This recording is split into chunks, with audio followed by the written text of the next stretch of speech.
Hello, everyone. Welcome back to St. Louis Teens, and welcome back to our series on Champions for Teens, which features lawmakers and leaders working with teens in their community. Today, we're here with Missouri State Senator Jill Schupp.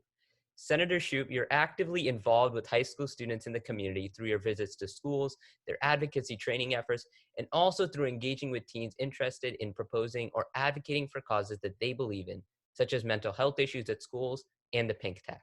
We thank you so much for encouraging teens to be active citizens and for your service.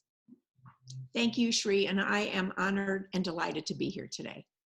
Honorable Senator Schupp, can you tell us a little bit more about yourself and what inspired you to go into public service, and how has your journey been like? Yes, thank you for that. So I was a former school teacher and then a businesswoman for a couple of decades.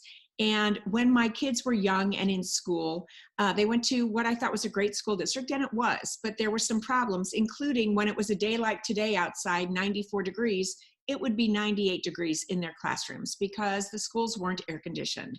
And I went through the proper channels to try to insist that these schools get air conditioned so our students could learn and work and so our teachers could teach. And I was stopped every step along the way and decided that if I was going to have a seat at the table, I needed to run for the school board. I did that. I had a lot of people on the school board, including the superintendent at the time, working hard against me, but I made my case to the public and I won, and I got on that school board, and I worked with people who had very different views from me at the time. And during my 6-year tenure, we were not only able to air condition all of our schools, but we were also able to make the other changes I had run on. And what I learned from that was, if you're willing to sit down with people with different views than you and see where you can find common ground, then you can get good things done for the people that you're there to represent and serve. And so I'm very proud of that work, but that was my entree into politics.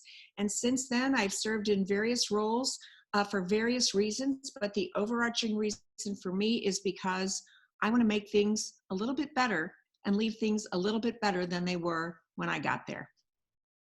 And on that path to betterment, what inspired you to not only work with teens, but to work with them on a higher level of proposing and advocating policy, particularly when the majority of our congressional offices required their youth to be 18 to be engaged in even just simple tasks?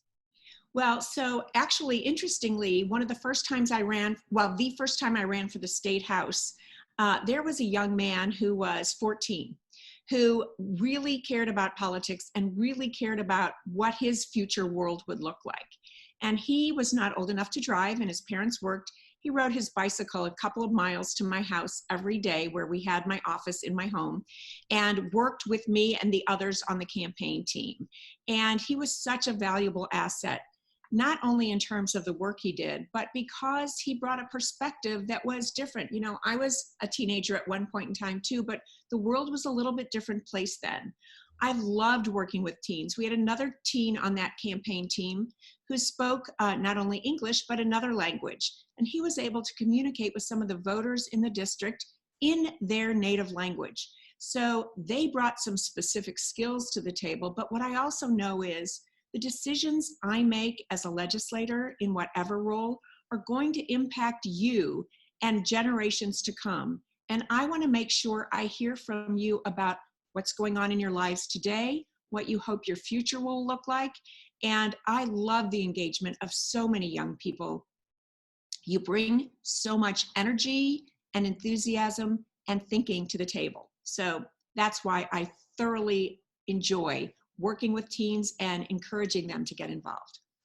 And how do you think that more policymakers and legislators can have that same interaction with teens that you have had, and develop rich and meaningful partnerships with teens in their community? Well, you know, before the pandemic, I would have said in-person meetings, which I still think are important when we get back to that stage. I've been invited to many school groups. I've been invited to speak to your group before. And I think that those are great ways when we come together and you not only hear from me, but I get to hear from and listen to you about what your priorities are. So oftentimes I've been invited into areas or into school districts or into their clubs and organizations to hear their presentations on the issues that they care about. And even as a young person, you can be a resource to us.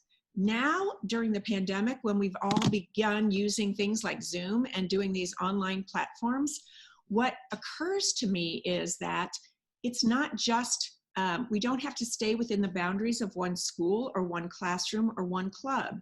We can join together with people from our communities and from other communities around the state and around the nation, if we choose to learn from each other and to gather information and to see what vision for the world we share and how our policies can help us get to those places.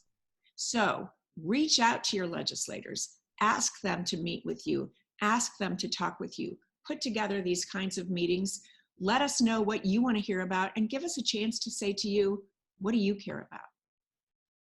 And you already hit on it a little bit, talking about what teens can do. What would be any additional advice that you have for teens across our country in terms of public service, the political sphere, or advocacy during these unprecedented times of a pandemic, racial unrest, and an upcoming election? So a lot of you have more time on your hands and more time spent at home. And this is an opportune time not for you to only work on your schoolwork, whether you do that virtually or whether you do that in person, which is a whole additional discussion. But when you have free time, reach out and find ways to get involved and to make sure that you're sort of doing your own gut check to say, what do I care about? You know, you have a lot of time to just sit down and think and to sit down and envision what the world could be like. You're bombarded with news from all different kinds of sources. Think about what you care about, talk to your family members, talk to your friends, and say, what do we want to do to reach out? What are the 1 or 2 or 10 things that we could do or that we would like to see change in the world? And then write letters to us, call us, Zoom us, use your platforms and your voices to be heard. These are critically important times. You know, the idea that we're getting close to that back to school time affects you and our educators more directly than anyone else, but it's going to have a big impact on our nation and the world.